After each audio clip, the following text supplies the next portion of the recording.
Jagoan Pak Jokowi, rambutnya putih, gigih bekerja sampai jungkir balik.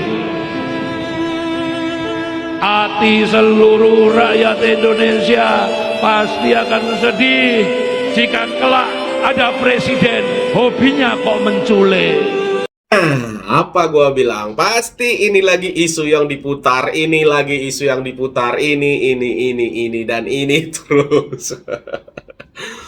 Padahal kalau kita bicara logika, puisi si Butet ini, kakek Butet ini sebenarnya itu kan sudah diputar berulang kali.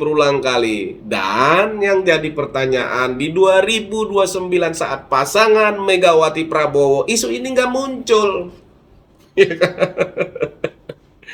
Jadi ini sebenarnya cuma mengelabui aja, mendiskreditkan aja sebenarnya.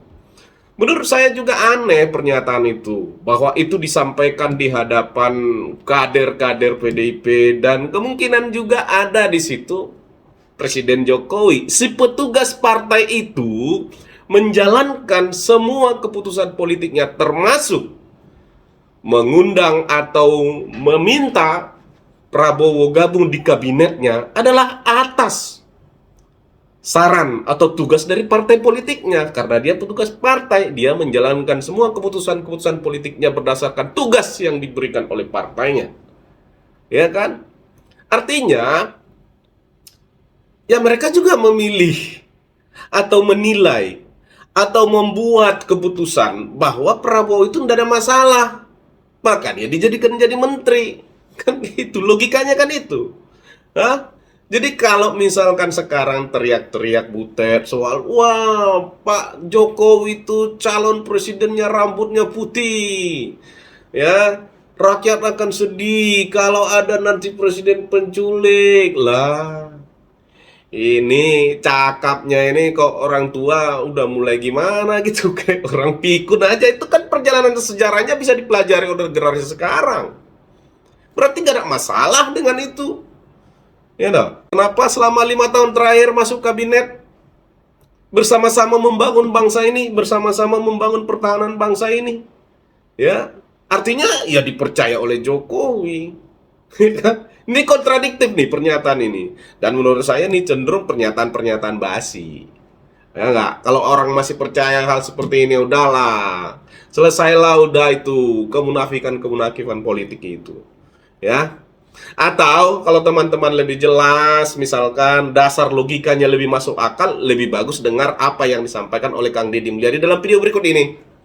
Oke, terima kasih, tonton dan berikan pendapat Anda.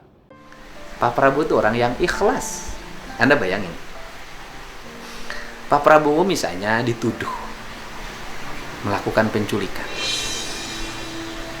Loh, coba analisis oleh kita semua dalam kacamata pandangan hidup yang terbuka, yang objektif. Orang yang diculik gitu loh oleh Pak Prabowo, diculik dalam tanda kutip, semuanya selamat.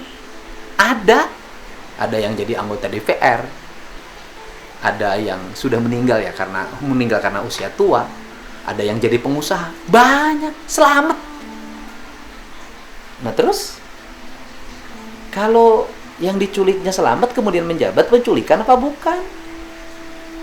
Yang harus dipertanyakan itu justru yang tidak selamat. Yang tidak selamat berarti bukan oleh Pak Prabowo. Berarti yang baik itu siapa?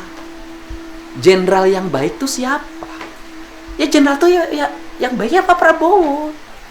Yang menyelamatkan orang. Dan kemudian orangnya dimanusiakan. Sampai hari ini banyak yang menjadi pejabat, banyak jadi politisi. Nah, kemudian apakah Pak Prabowo bercerita? Apakah Pak Prabowo melakukan perlawanan? Apakah Pak Prabowo kemudian melakukan bantahan, menyebut nama orang dari kesatuannya yang lain? Tidak. Dia tetap menerima diam seribu bahasa sebagai bentuk kesetiaan pada kesatuan yang harus terjaga integritasnya. Anda bayangin, Anda bisa nggak seperti Pak Prabowo hidupnya? Nggak akan kuat. Saya aja nggak bisa hidup kayak dia. Pasti pengen balas. Enggak, Pak Prabowo orang ikhlas, dia menerima dengan ikhlas.